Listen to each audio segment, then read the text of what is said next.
La haute trahison contre l'État malien depuis plus de décennies, c'est bien entendu l'affaire de la communauté internationale. Mais il ne faut pas qu'on oublie notre part de responsabilité. Il est établi aujourd'hui, je le sais, que déjà en 2000,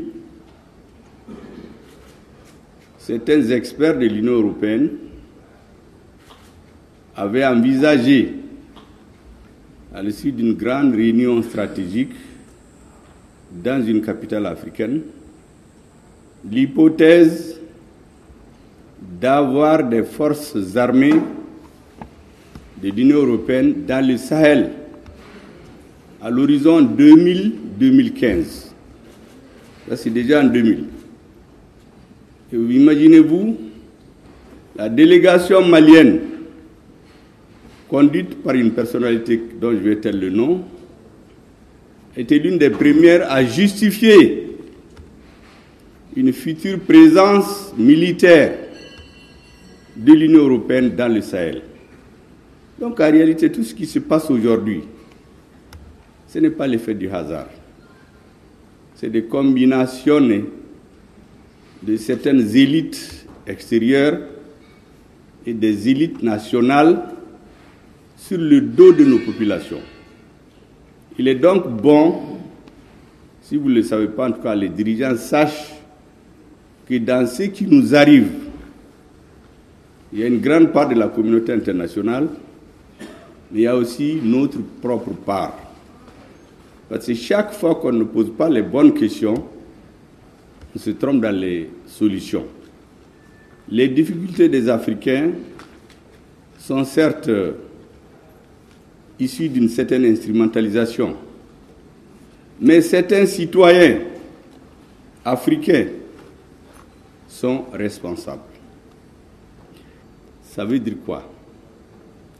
Ça veut dire qu'en plus, c'est ce qui est dit ici. Moi, j'invite de façon insistante les cadres maliens à regarder la réalité de notre pays. Ce que nous voyons ailleurs doit juste renforcer ce que nous voulons faire. Ce que nous regardons ailleurs ne doit pas servir de socle à ce que nous faisons. Ce que nous faisons doit correspondre aux nécessités vitales, politiques et historiques du moment dans notre société.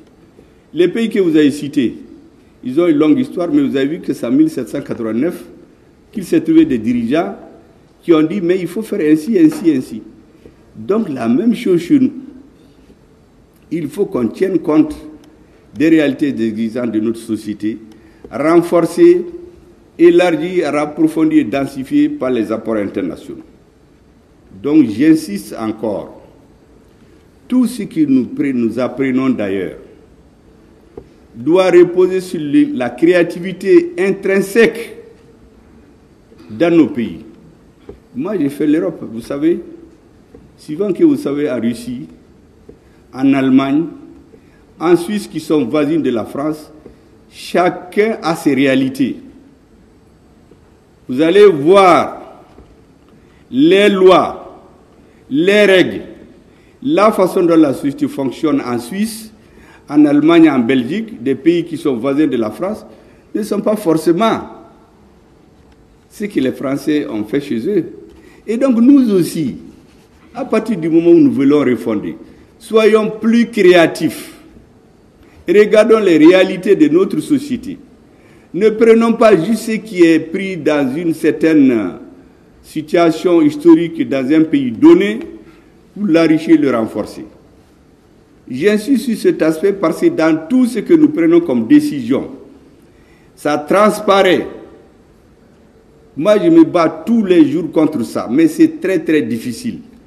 Parce que le cerveau a été travaillé. Tout ce qu'on fait, on se réfère à ce qui se fait en France. Alors que les pays qui sont voisins de la France, ils se réfèrent aux réalités de leur pays pour le faire. Si vous lisez le droit pénal dans ces pays, tout ce que nous faisons là, c'est autre chose, conformément à la réalité. Et donc nous sommes dans une nouvelle dynamique de refondation de l'État du Mali. Entre parenthèses, d'ailleurs, j'ai appris que le président français aussi a créé un comité de refondation de la France. Ça m'a fait rire un peu un moment, parce que au début, tout se moquait du mot refondation. Certains nous disaient, mais qu'est-ce que ça veut dire? Maintenant, c'est tellement bien compris que ceux qui disaient que ça ne représentait rien, eux-mêmes sont en train de le faire. Mesdames et messieurs, après les assises nationales de la refondation, dont certains n'avaient pas compris la pertinence au début, il a fallu beaucoup de persévérance pour que ces assises aient lieu. Je me rappelle quelqu'un qui me disait, mais ces histoires d'assises-là, vous dites que les conclusions vont être obligatoires. Mais qu'est-ce que ça veut dire? Mais je l'ai vu il y a quelques mois, il me dit, non, vous n'avez pas besoin de m'expliquer, j'ai compris déjà. Parce qu'aujourd'hui, quels que soient les dirigeants de la société, quels que soient les Maliens de bonne foi, quand ils commencent à parler de l'avenir du Mali, ils parlent des assises de la refondation. Parce que les assises, c'était quoi? C'était ceux qui ont mené le mouvement social et politique. C'était les militaires qui étaient au front, abandonnés à eux-mêmes, chagrinés, qui ne savaient pas que faire, et la grande majorité des Maliens. C'est ces trois composantes qui se sont retrouvées pour redéfinir ensemble ce que doit être l'avenir du Mali et par quel moyen il fallait passer. C'est ça les résolutions des assises nationales de la refondation. Donc, ces assises tenues en décembre 2021 et dans le sillage de la mise en œuvre des recommandations prioritaires, les solutions qui sortiront de votre forum serviront de lanterne pour nous. Car, comme je l'ai souvent l'habitude de le dire, je l'ai répété, je l'ai dit souvent au ministre, dans un pays, vous avez Dieu, vous avez le peuple et les lois. On ne fait pas ce qu'on veut dans un pays. Vous savez la fragilité des États africains. C'est que ceux qui sont au sommet font ce qu'ils veulent. Et dès qu'on les déstabilise, tout l'édifice est déstabilisé. Mais dans les pays dits démocratiques, là, vous verrez même quand vous êtes président, vous êtes premier ministre, vous êtes dans le gouvernement, vous ne faites pas ce que vous voulez.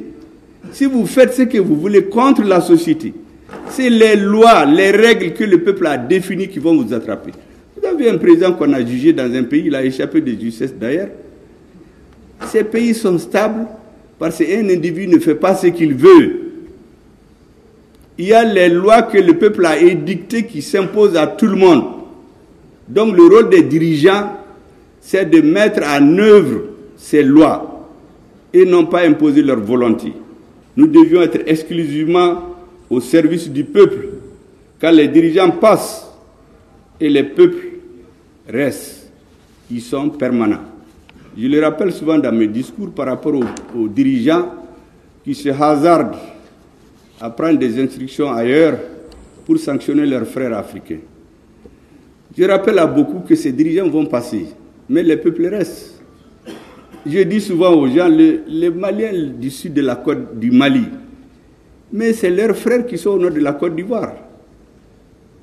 Si les dirigeants de la Côte d'Ivoire et du Mali sont en incompréhension, en bagarre à un certain moment, ils vont passer, mais les peuples là vont rester. C'est pourquoi ceux qui doivent voir loin doivent regarder cela, les intérêts de la population. Mesdames et messieurs, le président de la transition d'ailleurs nous rappelle souvent que le centre de gravité de la gouvernance de la transition doit être le peuple. Faisant en sorte que chacun de nous, à son niveau de responsabilité, puisse avoir comme credo le peuple comme le centre de gravité et le respect des lois comme boussole. Et donc à présent, mesdames et messieurs, la deuxième étape de mon intervention se rapporte à un aspect de l'actualité nationale, internationale et africaine. Il s'agit précisément du débat entre l'AES et la CEDEAO. Attachez vos ceintures.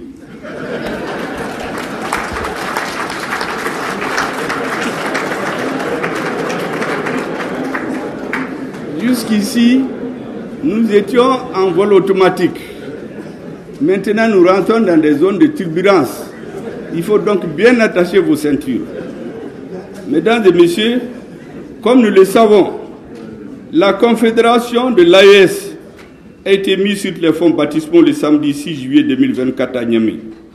Et l'acte constitutif de la Confédération a été paraphé par les éminents dirigeants de nos 3 pays, le Burkina Faso, le Mali et le Niger, leur Excellence, le capitaine Ibrahim Traoré, le colonel Assimi Goïta, le général de brigade Abdraman Tchani. J'écoute tous les matins toutes les radios internationales. J'écoute les interventions des citoyens. Je lis la presse.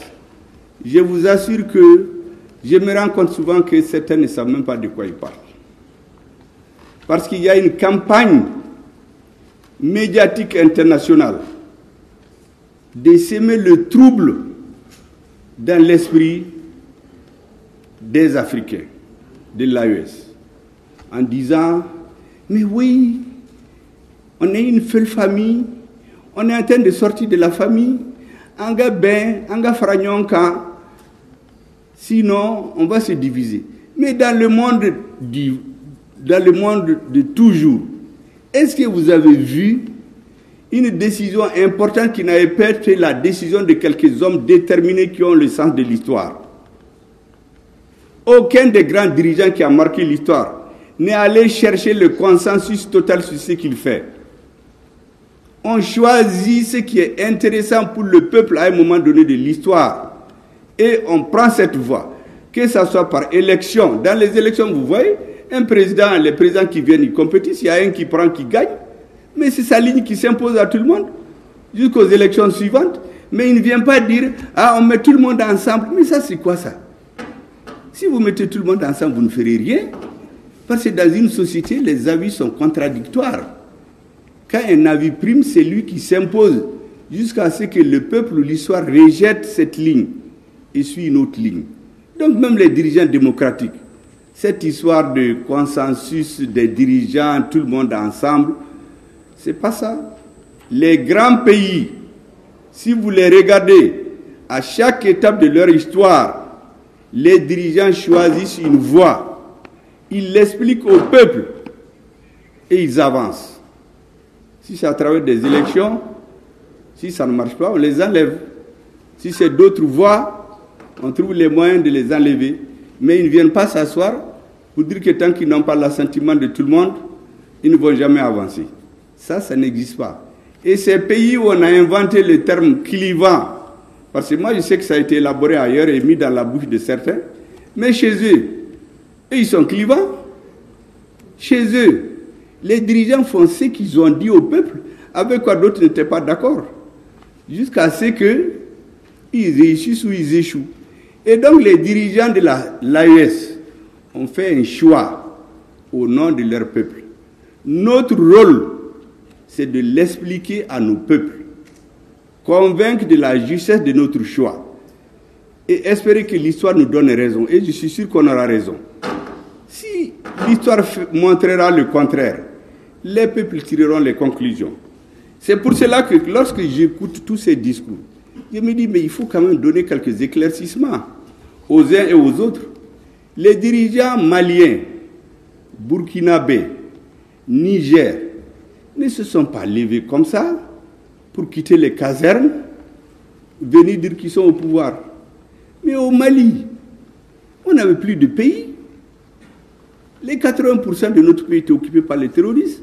Ce n'est que dans la capitale qu'on voyage, on fait des meetings, on fait des caravanes, mais alors il n'y avait rien. Moi, depuis 2014, je ne peux pas aller dans mon village. Il y a des chefs de parti qui demandent des élections, mais ils ne peuvent pas aller chez eux, faire des élections. Mais le peuple a dit que ça suffit. Il a manifesté pendant des mois. Et l'armée malienne est venue délivrer le peuple malien. Donc les militaires maliens ne se sont pas levés, quitté le front et venir prendre le pouvoir. Ça, c'est le Mali.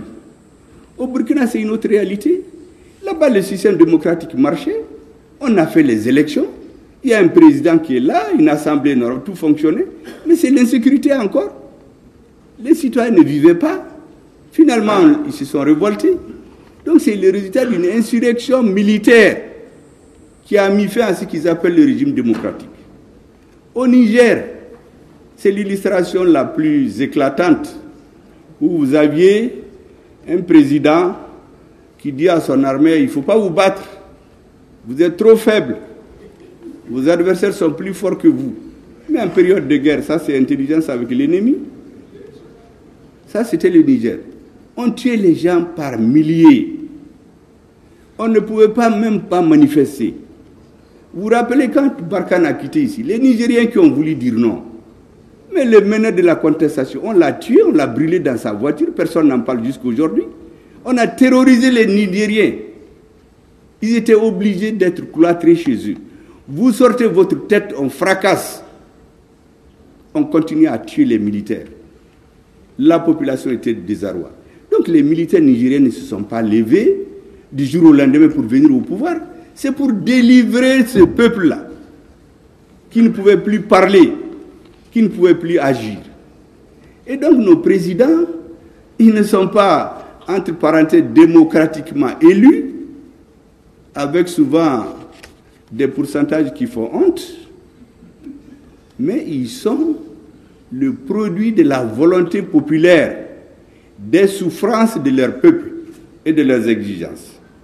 C'est pour cela que, lorsque le 7 juillet 2024, le 6 juillet a été mis sur les fonds baptismaux de la Confédération de l'AES, nous avons vu dès le 7 juillet se tenir à Abuja une réunion de la CEDEAO qui avait à son ordre du jour, entre autres, la question du retrait de cette institution des 3 pays constituant la Confédération de l'AES. Mais à l'issue de ce sommet, la CEDEAO a pris certaines décisions sur ce sujet. D'abord, je constate que la Confédération de l'AES a confirmé le retrait définitif des 3 pays membres de la CEDEAO. Mais la CEDEAO, en réponse, ne s'est pas posé la question pourquoi ils sont partis. Elle est restée dans les anciennes méthodes, les sanctions, le bâton, on menace de sanctions. Mais on a fait ça contre le Mali, ça a échoué. On a fait contre le Burkina, ça a échoué. On a fait contre le Niger, ça a échoué. Mais pourquoi on ne change pas? Les êtres vivants ont une caractéristique, c'est leur capacité de tirer des leçons de ce qui arrive. Comment une organisation des peuples, disons, moi je ne crois pas que c'est les peuples, des dirigeants, ne tire pas les leçons de ce qui s'est passé. Au moins on devait s'asseoir, on a fait ça contre le Mali, quel a été le résultat, ainsi de suite. Qu'est-ce qu'on fait maintenant? Non, on vient les mêmes méthodes, les sanctions, les menaces, les punitions, les menaces de punition contre nos pays. Et le ridicule, c'est que le représentant de l'Union africaine, un fonctionnaire recruté sur appel d'offres, est allé donner une appréciation sur les choix des peuples des 3 pays. Un fonctionnaire payé sur ça, on peut le renvoyer à tout moment. Il n'est pas élu. Il va condamner le Niger, le Burkina et le Mali. Mais ce n'est pas la première fois. Vous vous rappelez quand au Mali il y a eu le changement de régime? C'était un fonctionnaire de la CEDEAO, avant la conférence des chefs d'État, qui a décidé de sanctionner le Mali. Mais pourquoi les Africains ne retiennent pas la moindre des choses, des leçons qu'ils ont apprises? Mais ces organisations, c'est très clair que c'est la conférence des chefs d'État qui prend une décision. Mais pourquoi un fonctionnaire va prendre des décisions? Bon, voici le problème des Africains. Dès que quelqu'un est dans un poste de responsabilité, il croit qu'il va faire ce qu'il veut. Or, il faut faire ce que la loi a dit. Donc, ce que ce fonctionnaire de l'Union africaine a fait, ce n'était pas la première fois. Heureusement, d'ailleurs, que le même jour, nos vaillants et brillants ministres des Affaires étrangères lui ont donné un coup de poing, au point qu'on n'en parle même plus, je ne sais même pas où est-ce qu'il est actuellement, parce qu'on a demandé à l'Union africaine carrément de tirer les leçons, parce que ce monsieur est venu se mêler de ce qui ne le concerne pas. Il a outrepassé ses missions. Il n'a pas comme mission d'aller donner une appréciation sur une décision politique d'un peuple souverain. Les gens ont l'impression d'oublier ça. Mesdames et messieurs, la Confédération de l'AES est le résultat d'un retrait simultané des 3 pays de la CEDEAO à travers la déclaration du 28 janvier 2024, qui est elle-même le produit d'une maturation. Parce qu'en réalité, cette déclaration fait suite à des preuves que nous avions que certains pays étaient instrumentalisés pour agresser le Niger, renverser le pouvoir établi, instituer des fantoches. C'était ce qui était en cours. Il s'était donné très peu de temps, mais nous avons pris de vitesse. Le Mali a tout de suite, avec nos frères et amis du Burkina, s'est joint au Niger et nous avons décidé de sortir de cette organisation où on ne respecte plus les lois. Parce que ce sont des étrangers qui viennent donner de l'argent à des Africains pour étouffer, affamer, tuer dans les hôpitaux d'autres Africains. Vous vous rappelez que le G5 Sahel a fait combien d'années à demander 2 milliards dans la lutte contre le Sahel? On n'a jamais trouvé. Et voici que la fameuse force d'attente de la CEDEAO qui attend depuis 2012. Parce qu'elle a été créée, annoncée, disons, à l'occasion de l'investiture du président Macky Sall en 2012. La force d'attente. Ils avaient dit en ce moment que c'était 5000 hommes. À cette réunion, le ministre des Affaires étrangères français a surgi, donne ses sous, pour dire au président que non, 5000 hommes, c'est trop, par rapport à juste 500 bandits au nord du Mali. Mais quelle est son affaire? Que nous prenons, comme je dis, un marteau, un éventail, un pilon, pour écraser une mouche parasite. Quelle est son affaire? Et depuis 2012, cette malheureuse force d'attente-là, elle est en train d'attendre. Et c'est l'autre jour qu'on a dit qu'on lui a trouvé 3 milliards pour aller attaquer le Niger. 3 milliards qui viendraient de l'étranger. Donc l'étranger sort l'argent, on finance, on met le couteau dans la main d'un Africain qui va poignarder son frère. Mais nous avons appris à lire l'histoire. Parce que la différence entre l'homme et les autres êtres vivants, c'est qu'il tire les leçons, il analyse. Un grand philosophe a dit que celui qui ne tire pas les leçons de l'histoire ou qui ne connaît pas l'histoire est appelé à la répéter. Et nous avons regardé ces dernières années, qu'est-ce qui est arrivé chez nous? Mais celui qui ne peut pas tirer les leçons. Vous avez une force d'attente qui attend depuis 2012. Et vous ne pouvez pas tirer les leçons, vous dire que cette force d'attente-là, elle ne vaut rien. Elle ne peut rien faire. Vous venez faire les bagabaga contre le Niger encore, que cette force d'attente va se lever et quelqu'un va vous donner 3 milliards. Mais nous avons dit très clairement à ceux qui étaient des vats en guerre, nous les avons mis en garde. J'ai utilisé la boutade, ce n'est pas comme ça qu'on a parlé bien sûr, mais j'ai utilisé la boutade en disant que nous avons été très clairs. Celui qui touche à un cheveu du Niger, nous allons lui raser la tête. Parce qu'après le Niger, c'est le Burkina, après le Burkina, c'est le Mali. Nous savons ce qu'ils préparent. Ils font de la stratégie en faisant croire que c'est le Niger parce qu'ils les croient plus faibles. Comme tout le monde a peur du Mali, nous les avons tous chassés de chez nous. Donc ils veulent nous encercler. Et donc on s'est mis ensemble. On leur a dit que celui qui touche le Niger, il va voir. Et qu'est-ce qu'ils ont fait? Ils se sont tus. Cette force a continué à attendre. Jusqu'à présent, elle attend d'ailleurs. Et puis, un jour, le 30 juillet, ils se réunissent. Qui sa force d'attente est prête. Ils vont venir tomber sur le Niger. Mais le 31, nous avons fait une déclaration commune pour être très clair. C'est là-bas qu'on a décidé que celui qui touche le Burkina cette fois, le Niger cette fois-ci là, il touche nos 3 pays. Les frères se sont donné la main pour faire face à l'adversité et à celui qui se laisse instrumentaliser par des forces étrangères. Parce que cette partie de l'histoire, on l'oublie. Les gens pensent que Assimi Goïta, Abdraman Tchani et Traoré se sont retrouvés au Niger, ils ont décidé qu'on sorte. Mais il y a un processus. Donc le 30 juillet, ils ont décidé qu'ils vont tomber sur le Niger. Le 31 juillet, nous leur avons dit que si vous tombez sur le Niger, nous considérons que c'est un acte d'agression contre tous nos pays. Et déjà le 23 septembre, vous vous rappelez, à la tribune des Nations Unies, à la 78e session, lorsque le ministre des Affaires étrangères du Niger a été empêché de rentrer pour s'exprimer, le ministre des Affaires étrangères du Mali a pris les choses en charge et nous avons parlé au nom de nos deux pays. Il a parlé brillamment au nom du Mali et du Niger.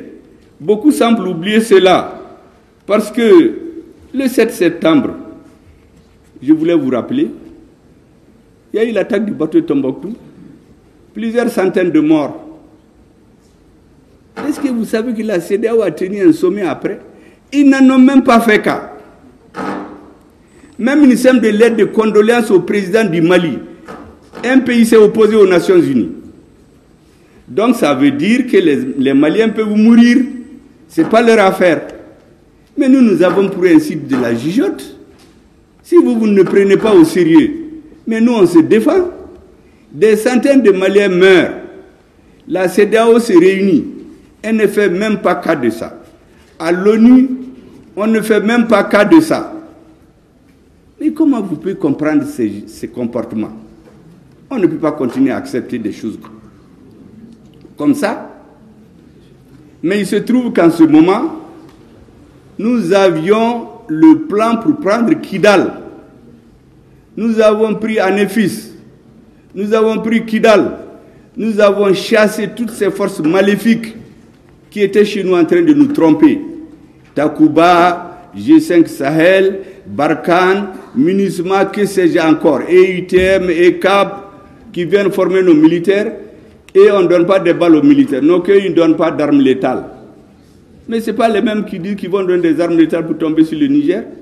Ce n'est pas les mêmes qui envoient des instructeurs dans un pays européen de l'Est avec des armes létales. Mais les gens pensent que nous, on ne réfléchit pas. Mais on compare tous les jours que Dieu fait. Et on s'est rendu compte que notre destin doit être pris en main par nous-mêmes et nos peuples.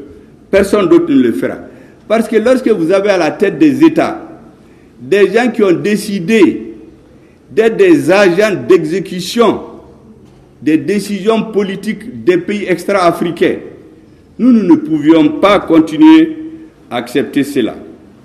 Et, mesdames et messieurs, lorsque le 14 novembre, nous avons pris Kidal, après 13 ans d'occupation, la CEDEAO n'a rien dit. Pour eux, c'était un non-événement. Et pourtant, depuis 13 ans, l'État malien a été obligé d'être chassé de Kidal. Et pourtant, quand ces forces arrivaient à Kidal, il nous avait dit, vous vous rappelez du fameux discours de François Hollande, la force Serval va au Mali pour premièrement détruire détruire le terrorisme. Deuxièmement, imposer l'autorité de l'État sur l'ensemble du territoire. Troisièmement, appliquer les résolutions des Nations Unies. Mais qu'est-ce que nous avons constaté? Depuis 2013, le terrorisme qui était confiné au nord du Mali a pris les 80% du Mali. Le terrorisme qui n'était pas au Burkina ou au Niger, où nous avions des présidents qui pensaient que c'est en se mettant au service d'autres contre le Mali que leur pouvoir va durer, s'est étendu dans ces pays. Le terrorisme allait frapper à Grand Bassam. Le terrorisme, à partir de 2019, s'est installé au nord du Bénin et du Togo. Mais donc la première version, c'était du mensonge. Parce que vous savez, les Africains, le problème que les Européens ont utilisé les mentalités. Un Africain, ils ont deux comportements vis-à-vis de lui. Ils le caressent dans le sens du poil pour le flatter devant les gens, comme un gros bébé. Et quand ils sont seuls, on le menace pour qu'il accepte tout. C'est les deux méthodes qu'ils utilisent. Devant les caméras, c'est des amis, des accolades, mon frère et ami. Mais quand ils rentrent dans la salle, ils le menacent. Et finalement, ils ont toujours ce qu'ils veulent. Mais ça ne peut pas marcher avec nous. Nous n'avons pas besoin qu'on nous fasse des compliments. Nous voulons qu'on règle les problèmes. Et donc, pendant 10 ans, le terrorisme s'est étendu. Quant à l'autorité de l'État au nord du Mali, Je répète ces choses-là pour que les Africains et les Maliens comprennent. Mais qui a empêché l'État malien d'aller à Kidal? Mais c'est l'État français.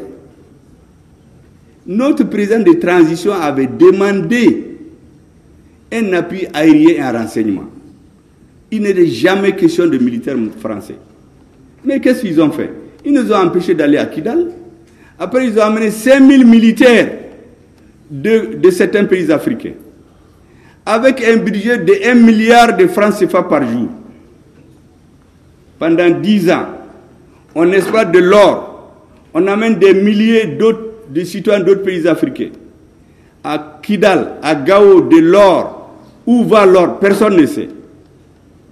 Mais il y a une petite partie qui vient alimenter l'oligarchie à Bamako, composée de politiciens, de juges, de militaires, tous ceux qui ont de l'influence pour nous maintenir dans l'esclavage. Jusqu'au jour où Dieu a délivré le peuple malien, ils ont été chassés. Est-ce que vous savez qu'il y avait des gens qui ont 96 millions de francs CFA par jour, par mois disons, dans l'exploitation de l'or, ceux qui se sont mis à leur service? Ça, c'est la petite quantité qu'on donne à ces valets-là.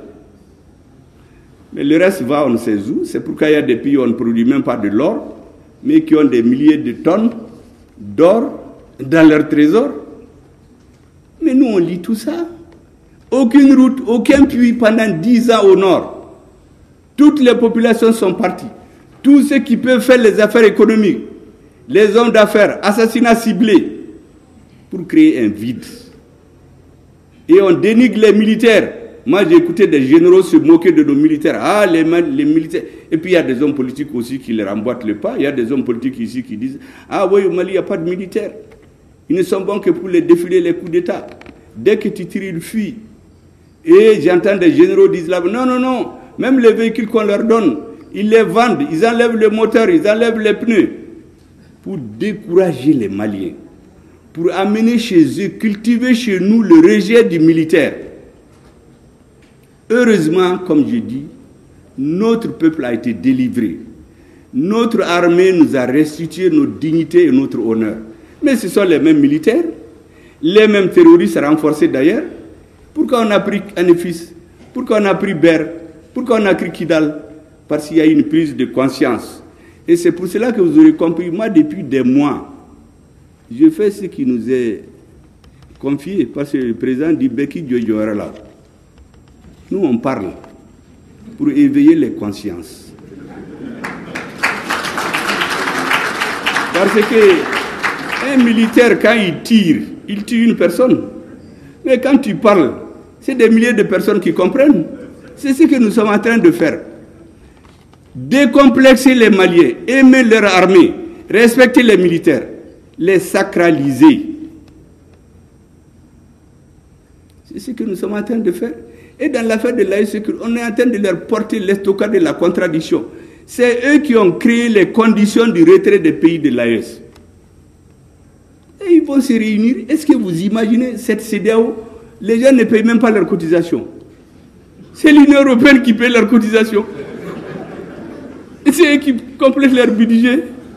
Vous imaginez dans le siège de la CEDEAO, il y a des militaires, des colonels et des officiers supérieurs européens qui ont les bureaux dans les bureaux de la CEDEAO pour manipuler. Vous avez vu le dernier sommet? C'est une ministre d'un autre pays qui vient. Vous avez vu la photo, elle donne des instructions, le doigt en l'air au président de la commission, comme un élève qu'on a surpris dans les toilettes. On lui fait comme ça, la tête baissée. Président de la commission de la CEDEAO, un ministre, un sous-ministre d'un autre pays. Et c'est ce monsieur qui vient nous menacer. Mais ils ne connaissent pas les Maliens. Nous sommes un peuple de guerriers. On a renvoyé les Français. Et tous les présidents qui se sont attaqués au Mali, en Afrique, ils ont tous mal fini. Et c'est pourquoi j'ai dit à tout le monde, laissez-nous en paix. Nous réglons nos problèmes, réglez vos problèmes. Mais tout État, tout dirigeant qui va s'attaquer au Mali, utiliser le Mali comme commerce pour rester au pouvoir, Dieu va le sanctionner. Je peux en citer à floraison, pour des raisons diplomatiques, je ne vais rien dire. Mais ceux qui s'acharnent contre nous, qui savent ce qui les attend, on ne mettra pas de bases étrangères chez nous. Depuis le président Modibo Keïta, il a chassé les bases étrangères. Moussa Traoré les a éloignés. ATT est venu, ils ont tout fait parce qu'ils se disent que c'est un homme qui peut manipuler. ATT a refusé. Quand ils ont installé la base, comment ils l'appellent, au Burkina, en 2019, je ne sais pas, il a un nom, c'est une base secrète. Comme aujourd'hui, ils ont caché ça à la population et aux médias. Cette base est restée jusqu'à récemment. Quand le pouvoir qui l'a mené est parti, cette base-là est tombée. Pendant cette période, ils ont voulu installer une base au Mali. ATT leur a dit non. L'armée malienne ne va jamais accepter ça. Donc c'est dans notre ADN. Et qu'est-ce qu'ils ont fait? Ils ont instrumentalisé des terroristes pour obliger notre président de transition à leur faire appel. Mais même là, il a mis une nuance. Il a dit appui aérien et renseignement. Il ne leur a jamais dit de venir s'installer chez nous, mais ils sont venus.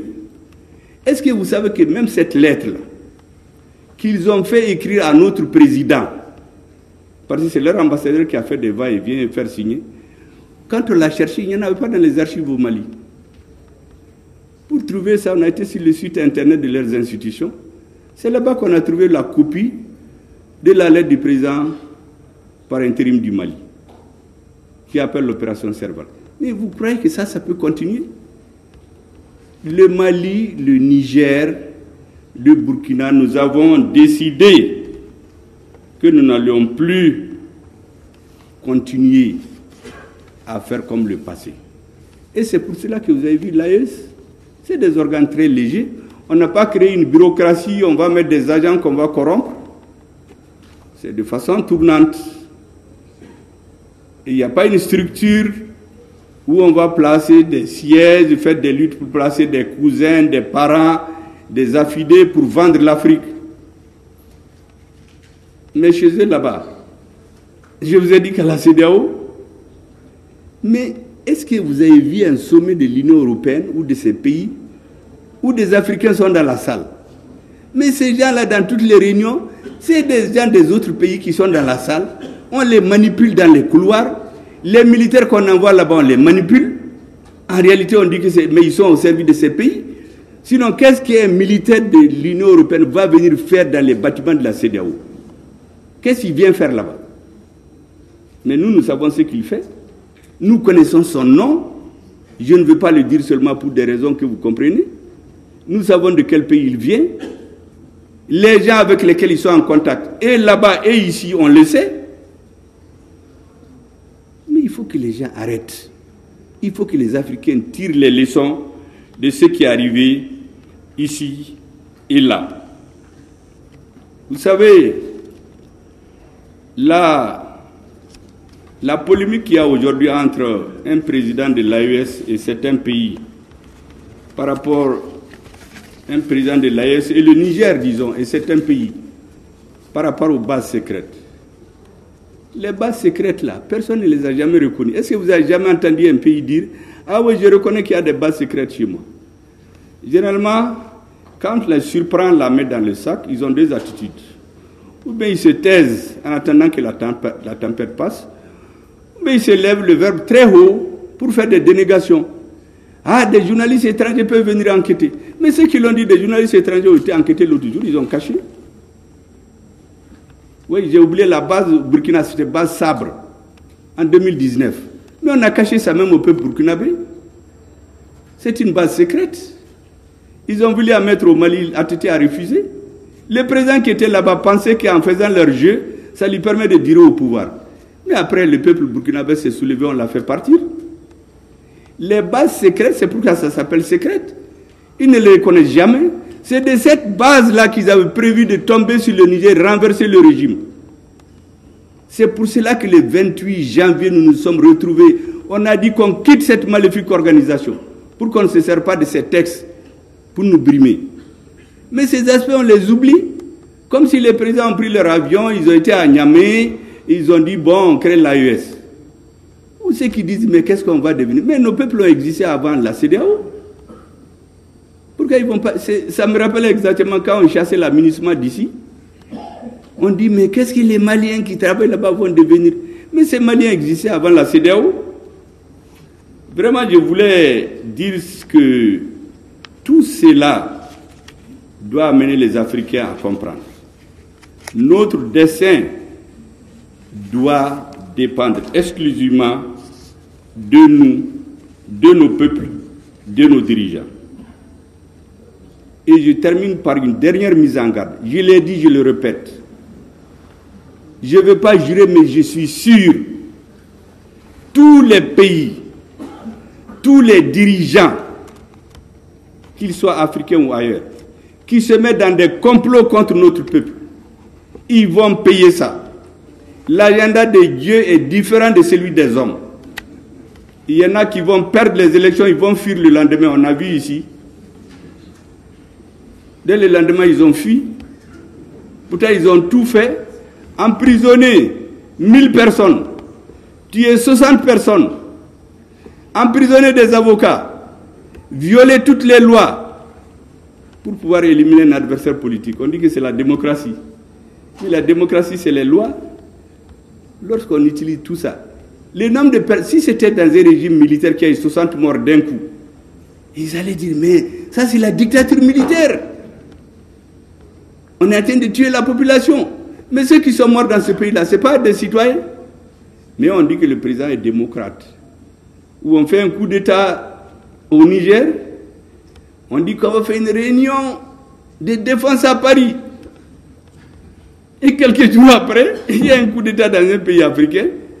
Ils disent, non, on va suivre ce qui va se passer là-bas.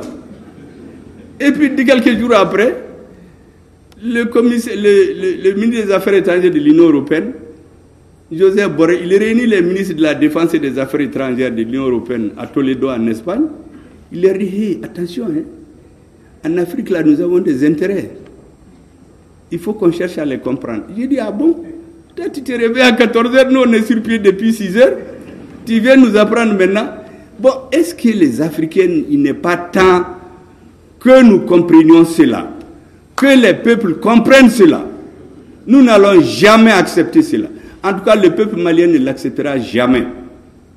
Je l'ai rappelé d'ailleurs à l'adjoint du ministre des Affaires étrangères français en 2021, après notre retour des Nations Unies. Il est venu me bagabaga dans mon hôtel. Quand il a fini son bagabaga là, il a dit, mais allez-y réviser vos cours d'histoire. Il y a des pays que vos arrière-grands-parents ont colonisés en 6 mois, en 1 an. Mais pour coloniser le territoire malien actuel, vos arrière-grands-parents ont mis 38 ans de guerre entre 1878 à Saboussiré et 1916 à Menaka. 38 ans de guerre. Et pendant les 70 ans de la colonisation, quand ce n'est pas les Tamasheks, c'est les Soreilles, c'est les Peuls, c'est les Dogons, c'est les Mianka, les Bobos, les Senoufos, les Sarakole, ils n'ont jamais eu la paix. Il est donc dit, ne vous trompez pas de peuple.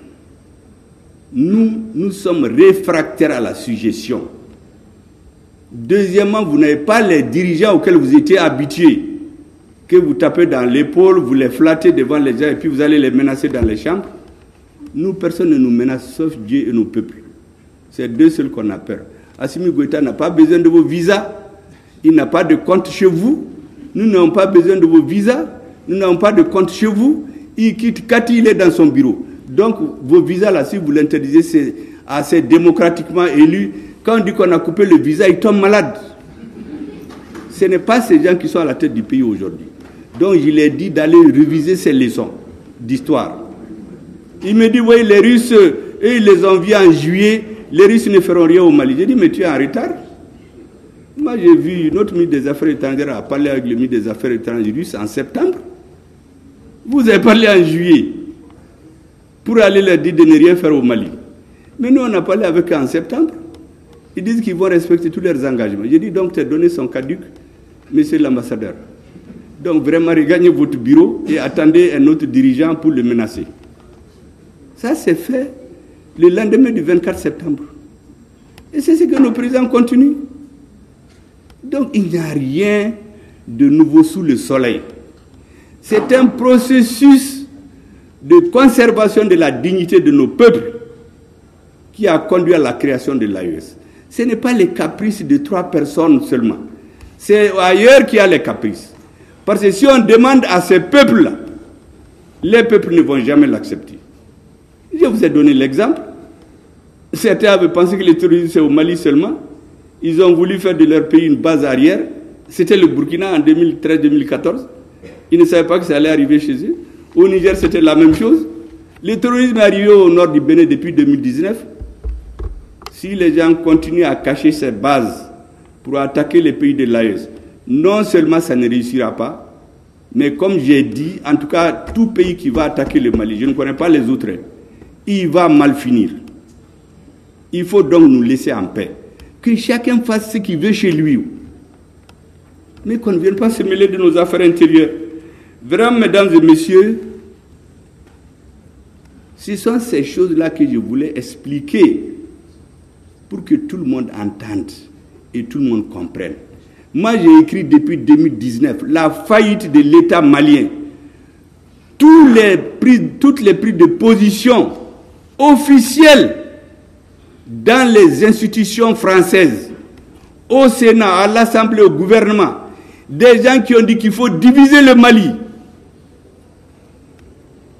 Je l'ai édité en 2019. Ils ont dit que je suis un subversif avec des bagabagas. C'est ce qu'ils font. Je vous ai dit, quand ils vous voient, ils vous menacent quand vous êtes deux. Quand il y a des gens, on vous caresse, vraiment, vous êtes un ami, un pays ami. Nous, ça ne marche pas chez nous. Hein. On regarde les faits. D'après Lénine, en russe, on dit fakti ou priami. Ça veut dire que les faits sont têtus. Il y a des gens qui les répètent, ils ne savent même pas de qui c'est vient. Nous, on regarde les faits. Les compliments qu'on donne aux Africains, qu'on essaie de prendre comme des gros bébés, ça ne marche pas avec nous. Voici les messages, mesdames, messieurs, que je voulais vous délivrer et vous dire que les Maliens comptent sur vous. La réforme de la justice, en même temps que ce que l'armée est en train de faire, parce que les militaires ont accompli près de 80% de leur travail. Hein. Mais le reste de la société, on est en train de commencer. Hein. Vous avez vu, les États généraux n'ont pas fini de se tenir. Le peuple attend tout de vous. Parce que la force et la justice, c'est ce qui va faire une société. Dans un pays, les citoyens doivent avoir peur de la force de l'État et avoir honte des sanctions de la justice. Sur ce, mesdames et messieurs, je déclare solennellement ouverte